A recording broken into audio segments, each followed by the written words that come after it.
Je suis Didier Mazier, je vous souhaite la bienvenue sur Ibis TV. Et cette semaine, je vais m'adresser à ceux qui vont coder eux-mêmes leur site, on va dire from scratch, et qui sont à la recherche de bibliothèques JavaScript pour pouvoir faire des animations sur des bases CSS. Alors, j'en ai sélectionné 3 pour vous. Une est d'abord très technique, elle s'appelle Velocity. Elle va se substituer au jQuery Animate, elle bosse sur le même principe.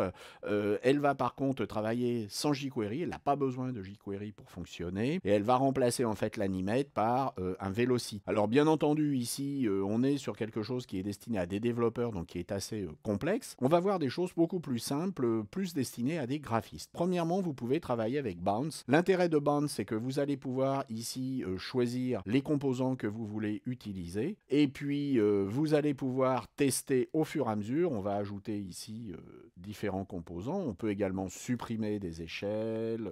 Donc vous allez pouvoir ici gérer une animation, vous allez pouvoir la tester et vous allez pouvoir ensuite la jouer. Une fois que ça sera fait, eh bien vous allez pouvoir faire un export des CSS qui sont nécessaires pour faire fonctionner le type d'animation que vous aurez sélectionné. Il y a encore plus simple. Nous avons séquence.js qui est extrêmement intéressante, et séquence.js présente l'intérêt fondamental d'être responsive. C'est-à-dire que si ici je fais un responsive design test basé sur des media queries, l'animation va pouvoir fonctionner ici exactement de la même façon en étant totalement opérationnelle. Deuxième intérêt pour séquence.js, et qui je pense va vous ouvrir des perspectives, c'est que d'une part vous allez obtenir des librairies qui vont être fonctionnelles, mais il y a des thèmes. Vous pouvez aller sur des thèmes prédéfinis. Vous voyez que nous avons ici un certain nombre de thèmes, dont le thème que j'ai utilisé pour l'introduction de cette vidéo. On peut aller voir celui-là qui est particulièrement intéressant. Une fois que vous choisissez votre thème, bien entendu, il y a une version gratuite, et puis après, il faudra peut-être payer un petit peu si vous allez travailler,